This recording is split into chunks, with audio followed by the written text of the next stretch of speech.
This channel does not promote any violent, harmful, or illegal activities. All content provided by this channel is meant for an education purpose only.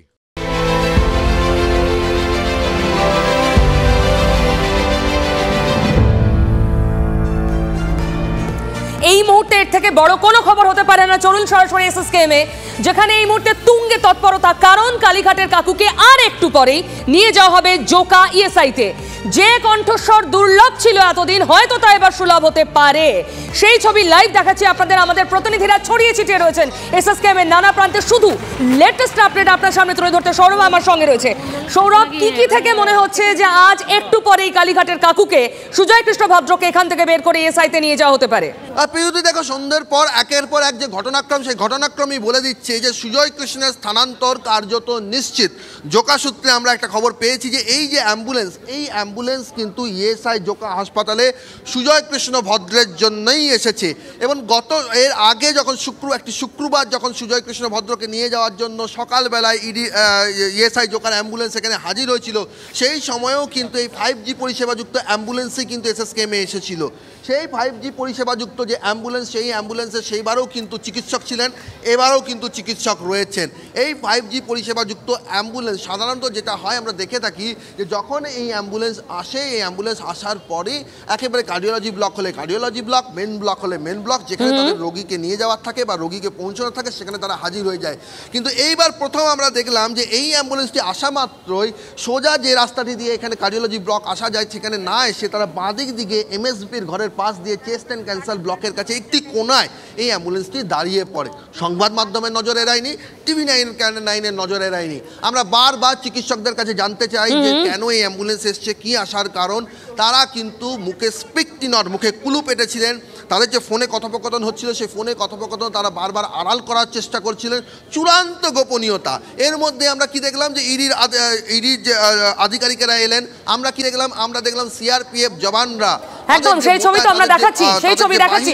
আমার সঙ্গে থাকো সৌরভ। তুঙ্গে তৎপরতা, কাকুর কণ্ঠ দুর্লভ ছিল, কিন্তু এবার কাকুর কণ্ঠস্বর পেতে মরিয়া ইডি। কিন্তু এত জরুরি কেন এই কণ্ঠস্বর? এই কণ্ঠস্বর পাওয়ার পর কি প্রমাণ হবে? চলুন, সিজিওর সামনে রয়েছেন সিজার, আমাদের অন্য প্রতিনিধি, আমি তার থেকে জানবো। সিজার, কাকুর কণ্ঠস্বরে কি রয়েছে, কি হাতে পেতে চাইছে না তদন্তকারীরা? দেখো, কাকুর কণ্ঠস্বরই বোধহয় শিক্ষাক্ষেত্রে নিয়োগ দুর্নীতিতে যে কিংপিন, সেই কিংপিন নামক অমূল্য রতনের খোঁজটা মিলতে পারে, এমনটাই মনে করছেন ইডি। সিজন, আমি তোমায় একটু থামাচ্ছি, কারণ একদম প্যাসেজ তৈরি করা হচ্ছে। এসএসকেএম এর ছবিটা দেখাই সিজন, আমি এক্ষুনি আসবো। এসএসকেএম এর প্যাসেজ তৈরি করা হচ্ছে ওই কার্ডিওলজি বিভাগের যে মেন দরজা, যে কোলাপসিবল গেট, তার সামনে দুদিকে দাঁড়িয়ে পড়েছেন কেন্দ্রীয় বাহিনীর জওয়ানরা, এবং তারপর মাঝখান দিয়ে একটা প্যাসেজ, যাতে কোনোভাবে কোনো রকম বাধা তৈরি না হয়, যার মুখে রয়েছে অ্যাম্বুলেন্স দরজা, তারপর প্যাসেজ যেখানে করিডোর করেছেন জওয়ানরা, এবং তারপর রয়েছে অ্যাম্বুলেন্স, যাতে সোজা ওই কোলাপসিবল গেটের বাইরে বের করে এনে অ্যাম্বুলেন্সে তুলে দেওয়া যায় কাকুকে। সমস্ত তৎপরতা একদম শেষ পর্যায়ে, মুহূর্তের অপেক্ষা কখন সুজয় কৃষ্ণ ভদ্রকে বের করা হবে। সিজার,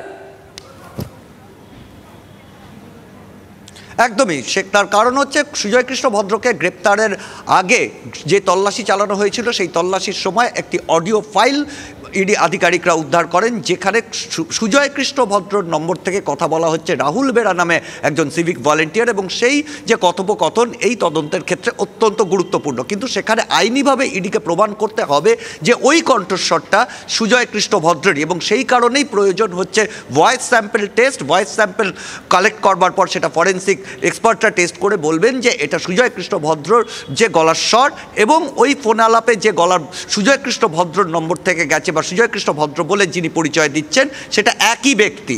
এবং সেই ফোন আলাপটা আইনিভাবে যখনই এস্টাবলিশ হয়ে যাবে, সেটা বারবার ইডি আধিকারিকরা যেটা ইঙ্গিত দিচ্ছেন, তাদের আদালতে বারবার প্রশ্নের মুখে পড়তে হচ্ছে ইডি এবং সিবিআইকে, যে শিক্ষাক্ষেত্রে নিয়োগ দুর্নীতির বিভিন্ন লেয়ার পর্যন্ত তদন্তকারী সংস্থাগুলো পৌঁছেছে, কিন্তু কিংপিন পর্যন্ত পৌঁছতে পারছে না কেন? আর সেখানেই তারা বলছেন সেটা পেলেই তদন্তের মোড় ঘুরবে এবং কিংপিন পর্যন্ত পৌঁছানো সম্ভব হবে, কারণ ওখানে গিয়েই আটকে যাচ্ছে তদন্ত বারবার, যেটা গত জুলাই মাস থেকে কার্যত আটকে রয়েছে। সেই অচলাবস্থা সুজয় কৃষ্ণ ভদ্র গ্রেফতার হওয়ার পরই মনে করা হয়েছিল, শুভেন্দুর বক্তব্য আমরা বহুবার শুনিয়েছি, হৃদয় পর্যন্ত পৌঁছলো তদন্ত। তার মানে এবার সত্যি কণ্ঠ অবধি পৌঁছলো, শুধু মাথাকে ধরার অপেক্ষা। তারপর এসএসকেএম এর সেই জানলার ছবি, যে ওয়ার্ডে রয়েছেন সুজয় কৃষ্ণ ভদ্র, সুজয় কৃষ্ণ ভদ্র এই মুহূর্তে আমি আবার চলে যাবো এসএসকে মেসেজের সঙ্গে থাকো সৌরভ। এই যে আমরা যে ওয়ার্ডের ছবি, যে ওয়ার্ডে রয়েছেন এই মুহূর্তে সুজয় কৃষ্ণ ভদ্র, তার ছবি, সেখানেও তৎপরতা তুঙ্গে। আর পিউদি দেখো এই মুহূর্তে TV9 এর ক্যামেরায় এক্সক্লুসিভলি সুজয় কৃষ্ণ ভদ্রের এসি 1 নম্বর কেবিন, যে কেবিনে সুজয় কৃষ্ণ ভদ্র চিকিৎসাধীন রয়েছেন, যে কেবিনে কিন্তু এই মুহূর্তে ইডির আধিকারিকরা পৌঁছে গিয়েছেন, সেই কেবিনে কিন্তু এই মুহূর্তে আমাদের ক্যামেরা, তার মানে সৌরভ যে পর্দা দেখতে পাচ্ছি আমরা, সেই পর্দার ওপারেই রয়েছেন সুজয় কৃষ্ণ ভদ্র। একেবারে পিউদি সেখানেই তার সুজয় কৃষ্ণ ভদ্র, সেটাই কিন্তু সুজয় কৃষ্ণ ভদ্রের কেবিন। এতদিন পর্যন্ত সেই এসি 1 নম্বর কেবিনেই কিন্তু সুজয় কৃষ্ণ ভদ্র চিকিৎসাধীন রয়েছেন। সেখান থেকেই কিন্তু কালীঘাটের কাকুর কিন্তু এখন বার করার সম্ভাবনা, তাকে যে জোকায় নিয়ে যাওয়া হবে যে ব্যাপারটি মোটের উপর নিশ্চিত হয়ে গিয়েছে, যে কারণে কার্ডিওলজির করিডোরে সিআরপিএফ জওয়ানরা দুদিকে দু সারি করে দাঁড়িয়ে রয়েছে, যে কারণে সুজয় আমার সহকর্মী, গৌরব রয়েছে আমার সহকর্মী, দীক্ষাদি রয়েছে, ওখানে বিনোদদা রয়েছে, তাদের প্রত্যেকটা ক্যামেরায় কোনায় কোনায় TV9 এর প্রতিটি ক্যামেরায় কিন্তু এই মুহূর্তে বছরের প্রথম শুরুতে, বছরের একদম প্রথম গোড়ায় সুজয় কৃষ্ণ ভদ্রের কণ্ঠস্বরের নমুনা সংগ্রহ ঘিরে যে টান টান উত্তেজনা তৈরি হয়েছে, তার প্রতিটি কোনার ছবি, তার প্রতিটি ফ্রেম, SSKM এর প্রতিটি ফ্রেম যেখানে যেখানে এই ঘটনাক্রম বয়ে চলেছে, যেখানে যেখানে এই ঘটনাক্রমের বিন্দুগুলো তৈরি হয়েছে, সেই সমস্ত জায়গায় আমাদের নজর রয়েছে। পিউদি একদম সৌরভ, তুমি যে ছবি আমাদের দেখাচ্ছ আমাদের দর্শকদের আরো একবার দেখিয়ে দিই। এই মুহূর্তে পর্দায় যে জানলার ছবি দেখছেন সেটার ভিতরে একটু ভালো করে খেয়াল করুন, ভিতরে লেখা এসি কেবিন নাম্বার 1। যে কেবিনে রয়েছেন এটা কার্ডিওলজি বিভাগের সেই কেবিন যেখানে রয়েছেন সুজয় কৃষ্ণ ভদ্র, কালীঘাটের কাকু, যার গলার কণ্ঠস্বর পেতে মরিয়া ইডি পৌঁছে গিয়েছে SSKM এ। এই মুহূর্তে ওই কেবিনের সামনে দেখতে পাচ্ছেন কেন্দ্রীয় বাহিনীর জওয়ান মোতায়েন করা। যে কোনো মুহূর্তে ওই কেবিনের পর্দা সরিয়ে বের করে আনা হবে সুজয় কৃষ্ণ ভদ্রকে, তাকে নিয়ে যাওয়া হবে সম্ভবত জোকার ESI হাসপাতালে। অনেকে বলছেন তাকে দিল্লিও নাকি উড়ে নিয়ে যাওয়া হতে পারে। যাই হোক, ফাইনালি কবজায় কাকু, তার কণ্ঠস্বর এবার পাওয়া যাবে এটাই মনে করা হচ্ছে অন্তত আজকের SSKM এর এই তৎপরতার পর থেকে। আমাদের প্রতিনিধিরা মুহূর্তের আপডেট আপনাদের সামনে আছেন। আমি সৌরভের সঙ্গে কথা বলছিলাম, সুজয় আমার সঙ্গে আছে। সুজয়, কোন আপডেট তোমার কাছে? দেখো, একেবারে সরাসরি যে ছবিটা আমরা দেখাচ্ছি যে এখান থেকে কিন্তু সুজয় কৃষ্ণ ভদ্রকে বের করা হবে এবং এখান থেকে বের করার পর হাসপাতাল যে কমপ্লেক্স তার বাইরে থেকে কিন্তু নিরাপত্তা সামলাবে সিআরপিএফ জওয়ান, এবং যে অ্যাম্বুলেন্সে করে সুজয় কৃষ্ণ ভদ্রকে নিয়ে যাওয়া হবে তার ঠিক সামনেই একটি সাদা ইনোভা গাড়ি, একটি সাদা SUV গাড়িকে রাখা হয়েছে, সেখানে থাকবেন সিআরপিএফ জওয়ানরা। এবং ইতিমধ্যেই সিআরপিএফ জওয়ানরা বলা চলে এই অ্যাম্বুলেন্স এবং সেই অংশের নিরাপত্তার দায়িত্ব নিয়েছেন। এবং সুজয় কৃষ্ণ ভদ্রকে এই হাসপাতাল থেকে নিয়ে যাওয়ার জন্য ইতিমধ্যেই ইডির আমরা 5 থেকে 6 জন অফিসার, যার মধ্যে তদন্তকারী অফিসার মিথিলেশ কুমার তিনি রয়েছেন এবং তার সহজে তদন্তকারী অফিসার তিনিও নিজে রয়েছেন, তার পাশাপাশি আরও একাধিক অ্যাসিস্ট্যান্ট ডাইরেক্টর পদমর্যাদার অফিসার তারা এখানে রয়েছেন। তার কারণ হাসপাতাল থেকে SSKM হাসপাতালকে থেকে নিয়ে যাওয়ার পর কিন্তু হ্যান্ডওভার করা হবে ইডি অফিসারদের হাতেই, এবং সেখানে ইডি অফিসারদের সঙ্গে আমরা দেখলাম জোকা ESI হাসপাতাল থেকে অ্যাম্বুলেন্সে যে 2 জন চিকিৎসক এসেছেন তারাও কিন্তু এই মুহূর্তে ভেতরে প্রবেশ করেছেন। তার কারণ কি অবস্থায় সুজয় কৃষ্ণ ভদ্রকে হ্যান্ডওভার করা হচ্ছে, সে তার শারীরিক অবস্থা কি রয়েছে, তার এই মুহূর্তে তার প্রেশার থেকে শুরু করে তার রক্তে অক্সিজেন থেকে অন্যান্য কোনো সমস্যা এই মুহূর্তে রয়েছে না, সেটা তারা বুঝে নেওয়ার পরেই কিন্তু এই হস্তান্তর প্রক্রিয়াটি হবে। একেবারেই দেখো, এই যে ট্রানজিট পিরিয়ডটা, এই সময়টার মধ্যে যাতে তার কোনো সমস্যা না হয় সেটার জন্যই কিন্তু জোকা ESI হাসপাতাল থেকে 2 জন বিশেষজ্ঞ চিকিৎসককে পাঠিয়ে দেওয়া হয়েছে। যে 2 জন বিশেষজ্ঞ চিকিৎসকরা এই মুহূর্তে প্রবেশ করেছেন তারা সুজয় কৃষ্ণ ভদ্রের শারীরিক অবস্থা দেখার পরেই কিন্তু অ্যাম্বুলেন্সে নেওয়া হবে, এবং এই অ্যাম্বুলেন্সটাও কিন্তু ছোটোখাটো একটা ICU বলা চলে, যাতে এখানেও এই নিয়ে যাওয়ার পথে, যাত্রাপথে, রাস্তায় কোথাও যাতে সমস্যা না হয়, যদি সমস্যা হয় তাতে তার চিকিৎসা করা যায়। চিকিৎসকরা সমস্ত ব্যবস্থা নিয়েই এসছেন। ফলে এই যে SSKM হাসপাতাল থেকে জোকা ESI প্রায় 10 থেকে 12 কিলোমিটার রাস্তা, এই যাত্রাপথটাও কিন্তু অত্যন্ত গুরুত্বপূর্ণ। সেই জায়গাতেও তার শারীরিক অবস্থার দিকে সব দিক থেকে নজর রাখবে এনফোর্সমেন্ট ডাইরেক্টরেট। আটঘাট বাঁধা যাকে বলে, একদম আটঘাট বেঁধে ইডি আজ এখানে এসে পৌঁছেছে SSKM। সোজা আমি তোমার কাছে আবার ফিরছি, আমি সিজিওতে যাব, সিজারের কাছে। সিজার, যে কথাটা আমরা বারবার বলছি, কাকুর গ্রেফতারি এত ইম্পর্টেন্ট কারণ কাকুর ওপরের লেয়ারটাকে টাচ করা যাবে, তাই তো? মানে এবার সেই ধেড়েই দূর বলো, মাথা বলো, যাই বলো, তার সবচেয়ে কাছে পৌঁছানো যাবে যদি কাকুর গলা পাওয়া যায়।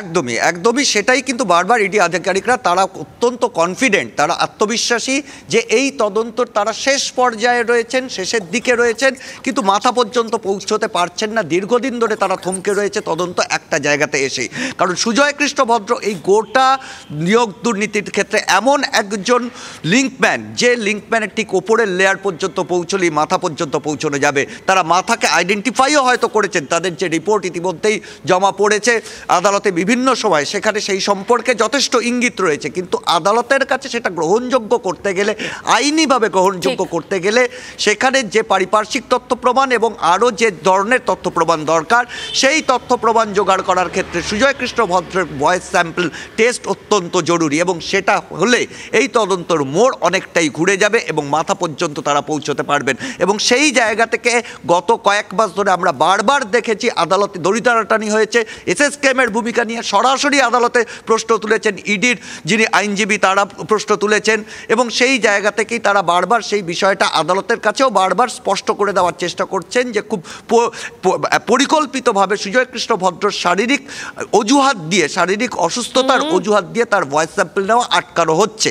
এবং সেই পরপর ধাপে ধাপে ডিভিশন বেঞ্চ বলো, সিঙ্গেল বেঞ্চ বলো, যে আদালতে শুনানি হয়, তার মধ্যে সবথেকে উল্লেখযোগ্য শুনানি গতকাল হলো, যেখানে ইডি তাদের যে রিপোর্ট, সেই রিপোর্ট তারা দিল, এবং যেখানে তারা স্পষ্ট জানিয়ে দিল লিপস অ্যান্ড বাউন্ডসের 7.5 কোটি টাকার সম্পত্তি তারা অ্যাটাচ করতে চায়। তার কারণ হচ্ছে পিওসি অর্থাৎ প্রসিড অফ ক্রাইম। ঠিক যে সময় এই সম্পত্তি অ্যাটাচমেন্ট চলছে, ঠিক একই সময় কাকুর কণ্ঠস্বর চাই এরকম একটা মানসিকতা নিয়ে ইডি এগোচ্ছে।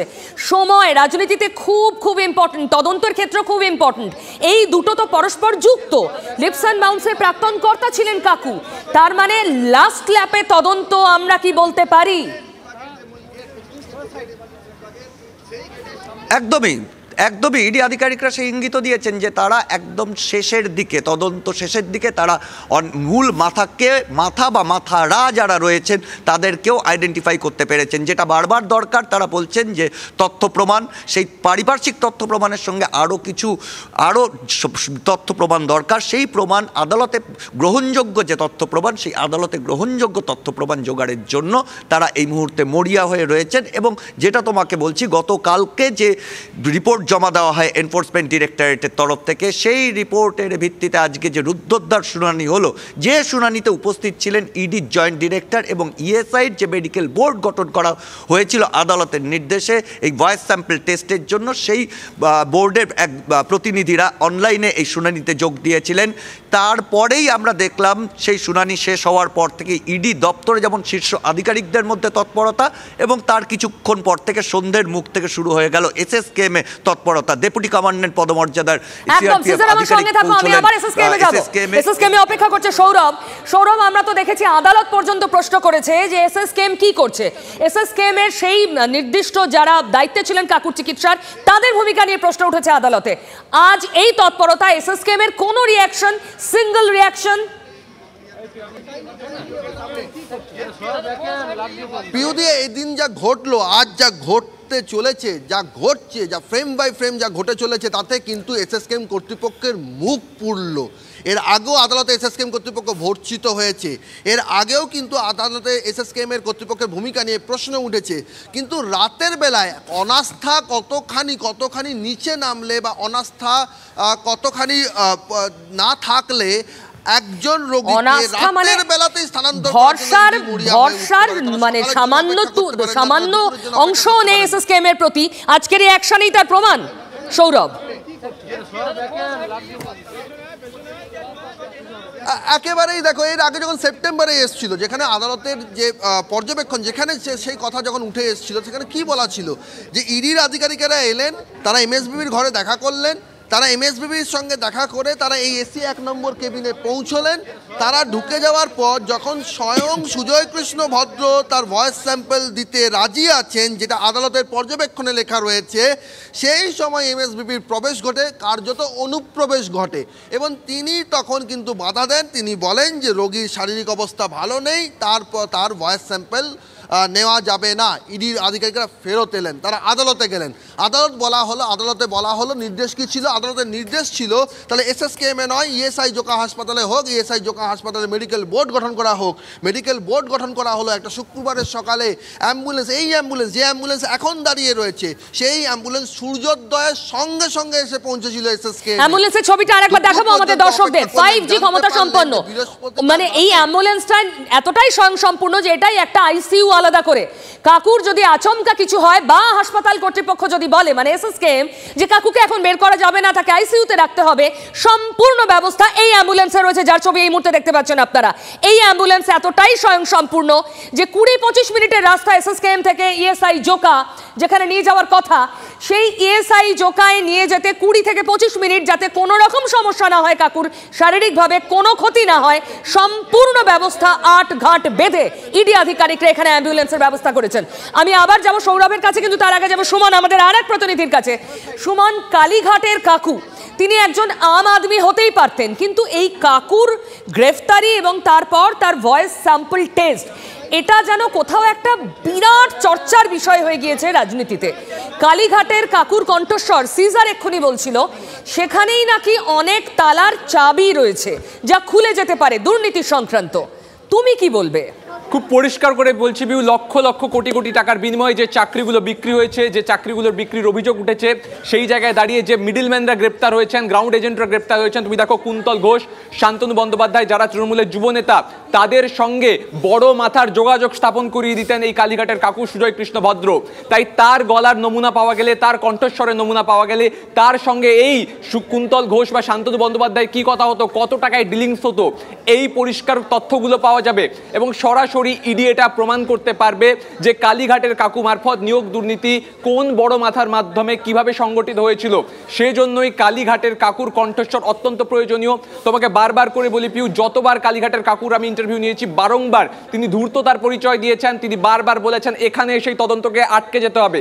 ইডির আধিকারিকরা চান না তদন্ত এখানে সে আটকে যান, তারা চান তদন্ত বড় মাথা অবধি যাক, এবং সেই বড় মাথা পর্যন্ত যেতে হলে কালীঘাটের কাকুর কণ্ঠস্বর সবচেয়ে প্রয়োজনীয়। তার কারণ তার সঙ্গেই বারংবার কুন্তল ঘোষ, শান্তনু বন্দ্যোপাধ্যায়, তাপস মণ্ডলদের কথা হয়েছে। তাপস মণ্ডল নিজের বর্ণনায় বলেছেন কালীঘাটের কাকুর অসীম ক্ষমতা। তিনি তা বলেছিলেন যে কুন্তল শান্তনুকে টাকা দিলে চাকরি হয়ে যেতে পারে।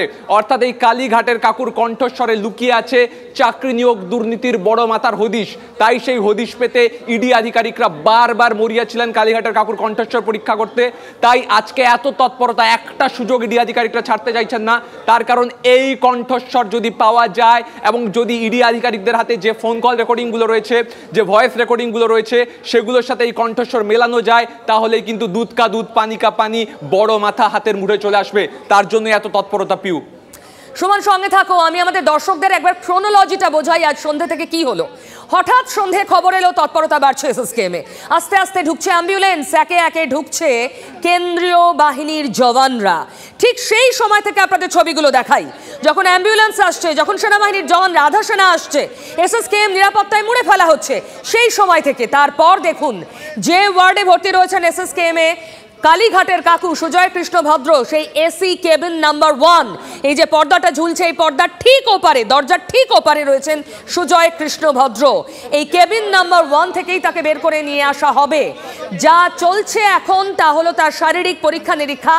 এক সংস্থা থেকে অন্য সংস্থায় নিয়ে যেতে গেলে নিয়ম মাফিক যেটুকু মেডিকেল চেক আপ করাতে হয় সেই প্রক্রিয়া চলছে। তারপরেই এই পর্দা সরিয়ে বেরিয়ে আসবেন কালীঘাটের কাকু, তাকে নিয়ে যাওয়া হবে ইএসআই জোকা হাসপাতালে।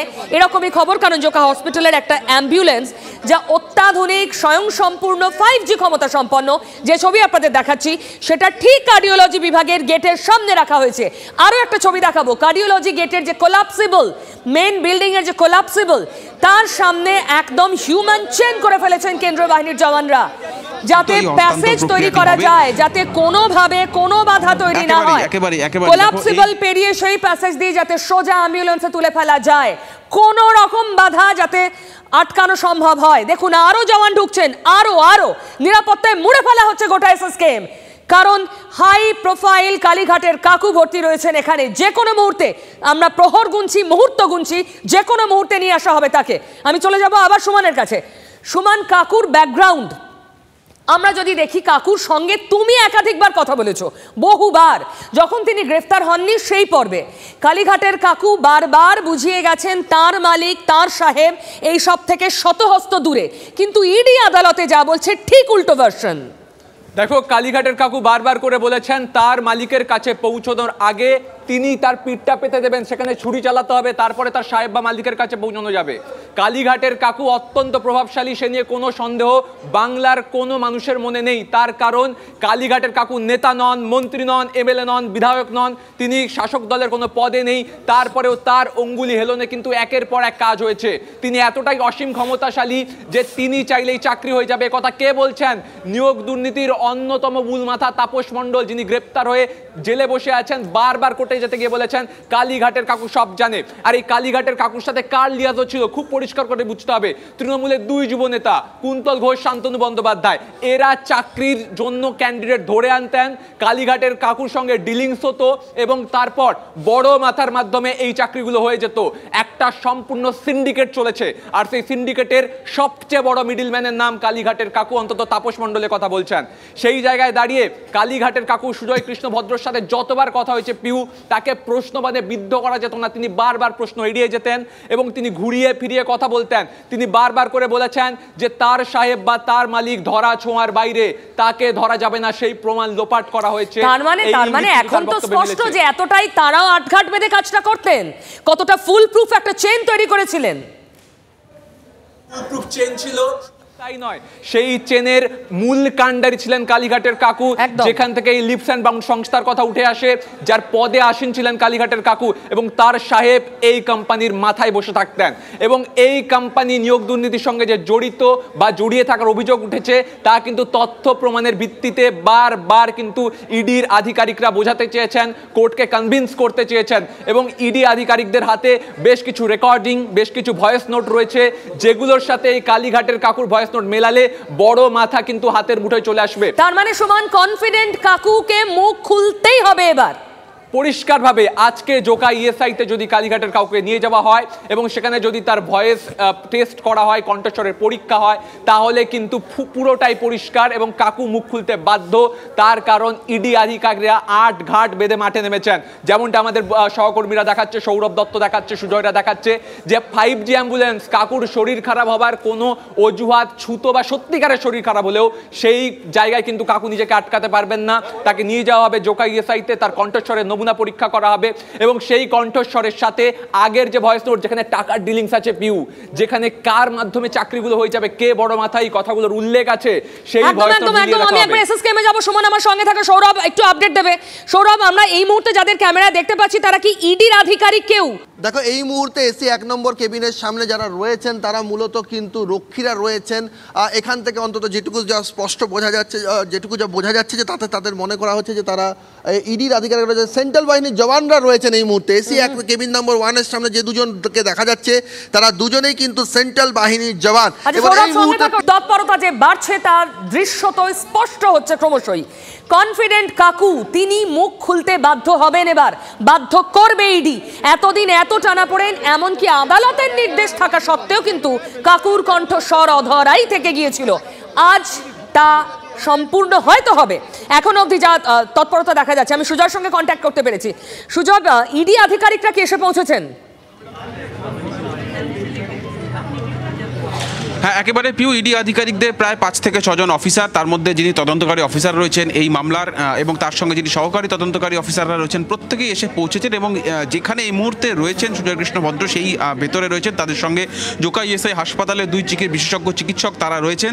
এবং ছবিতে তুমি যাদের দেখতে পাচ্ছ তারা মূলত পুলিশ এবং হাসপাতালের কর্মী এবং তার পাশাপাশি রোগীরা রয়েছে। এবং যে জায়গাটি আমার সহকর্মী গৌরব যে ফ্রেমটি ধরে রেখেছে, এই জায়গা থেকেই কিন্তু সুজয় কৃষ্ণ ভদ্র বেরোবেন। তাকে যখনই নিয়ে আসা হবে এই জায়গা থেকে নিয়ে আসা হবে এবং তাকে বের করে নিয়ে আসা হয়তো আর কিছু সময়ের অপেক্ষা। তার কারণ হয়তো শব্দটা এই কারণে ব্যবহার করছি, তার কারণ সব রকম বন্দোবস্ত থাকলেও শেষ মুহূর্তে কিন্তু পরিস্থিতি বদলে যেতে পারে। কেন বদলে যেতে পারে, যেটা সহকর্মী সৌরভ দত্ত বলছিল, বা এর আগে আমরা আদালতে ইডির অভিযোগটি দেখেছি যে তারা যখন নমুনা নিতে চলে এসেছিলেন, খোদ সুজয় কৃষ্ণ ভদ্র নমুনা দেওয়ার জন্য প্রস্তুত ছিলেন, মেডিকেল বোর্ডের চিকিৎসকরা যখন বলেছিলেন যে তার নমুনা নেওয়া যাবে, হঠাৎই এমএসভিবি এসে কিন্তু বলেন যে না, নমুনা নেওয়া যাবে না। ফলে এখনও যে ছবিটা, যে প্রস্তুতি একেবারে চূড়ান্ত পর্যায়ে দেখাচ্ছে, এই পরিস্থিতিতে যে সেরকমটা হবে না সেটা কিন্তু বলা যায় না। সেই নিশ্চয়তা কেউ দিতে পারে না যে শেষ মুহূর্তে হাসপাতালের কোনো সিনিয়র ডাক্তার বা অন্য কোনো বড় অফিসার তিনি এসে যে পরিস্থিতিটা বদলে দেবেন না, এমনটা বলা যায় না। তার কারণ অতীত অভিজ্ঞতা ইডি অফিসারদের তেমনটাই বলছেন। তবে ইডির অফিসাররা এবং জোকা ইএসআই হাসপাতালের যে টিম, সিআরপিএফ জওয়ান, তারা সব দিক থেকে সব রকম ভাবে প্রস্তুত আছে। আমি আবার তোমার কাছে আসবো, আমি সৌরভের কাছে যাব। সৌরভ, আর কোনো আপডেট পেলে?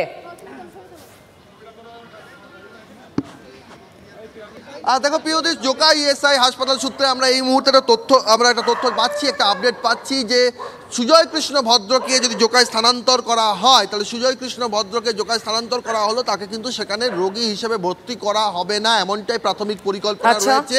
উল্টে তারা কিন্তু রাতেই সুজয় কৃষ্ণ ভদ্রের কণ্ঠস্বরের নমুনা সংগ্রহ করে নিতে পারেন, অর্থাৎ কাল সকাল পর্যন্ত তারা অপেক্ষা করবেন না।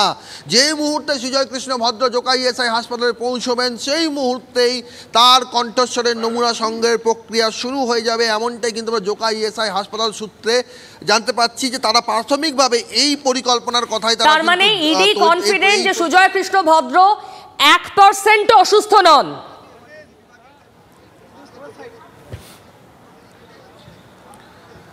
দেখো, সুজয় কৃষ্ণ ভদ্রের অসুস্থতা নিয়ে কিন্তু বরাবরই ইডি কিন্তু সন্দিহান। আদালতে যতবার এই প্রশ্ন উঠেছে ততবারই কিন্তু ইডির আইনজীবী সওয়াল জবাবে জানিয়েছেন যে তাদের যে শারীরিক অসুস্থতা, সেই শারীরিক অসুস্থতা নিয়ে প্রশ্ন রয়েছে এসএসকেএম কর্তৃপক্ষের ভূমিকা নিয়ে বারবার তারা একথা জানিয়েছেন।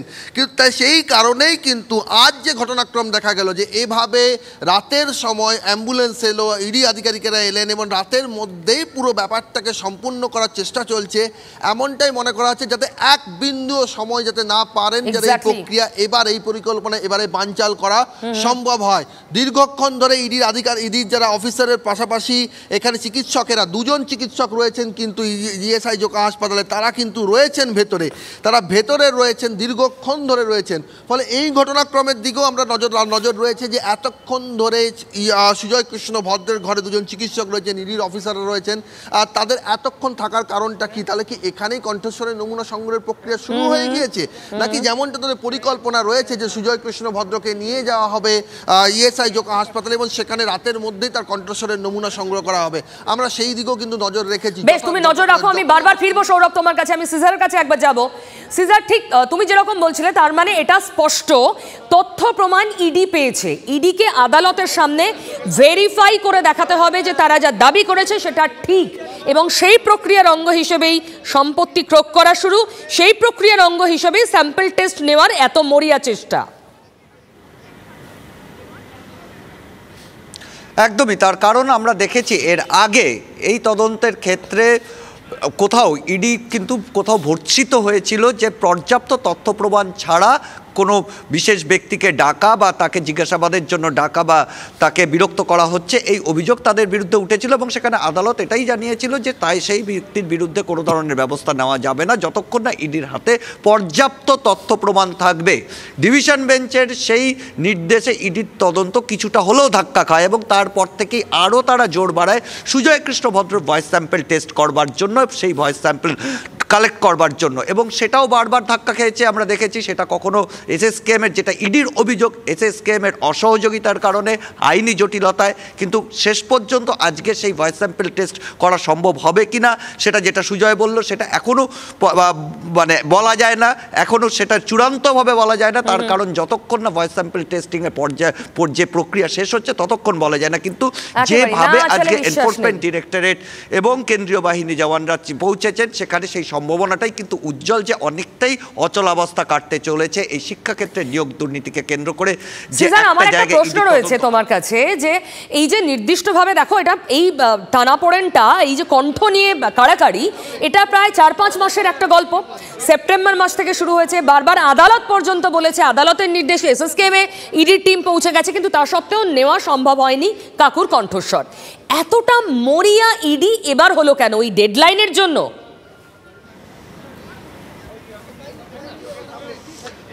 দেখো ইডি আগাগোড়াই মরিয়া, কিন্তু সেখানে দাঁড়িয়ে তাদেরও কিছু ধরনের আইনি জটিলতা বা আইনি প্রতিকূলতা থাকে। সেই আইনি প্রতিবন্ধকতা বা প্রতিকূলতা যখনই তাদের সরে গিয়েছে, সেই জায়গা থেকেই তারা আজকে অনেকটাংশেই ঝাঁপিয়ে পড়েছেন, এমনটাই কিন্তু ইডি সূত্র থেকে আমরা জানতে পারছি। কারণ এখন পর্যন্ত তাদের কিছু হলেও আইনি প্রতিকূলতা ছিল, সরাসরি আইনি সহযোগিতা বা আইনি প্রতিবন্ধকতা দূর করবার জন্য যে ধরনের তাদের একটা রক্ষা কবচ দরকার ছিল, কারণ তারাও আইন মেনে তাদের কাজ করতে হয়, তারাও সরকারি কর্মী, সেখানে কিছু আইনি রক্ষা কবচ তাদেরও প্রয়োজন হয়। সেই জায়গায় সেই আইনি রক্ষা কবচ পাওয়ার পরেই তারা আরও বেশি সক্রিয় হয়েছেন এবং তারা এই তদন্ত খুব দ্রুত সাম আপ করতে চান, এমনটাই কিন্তু জানা যাচ্ছে। সিজার সঙ্গে থাকো।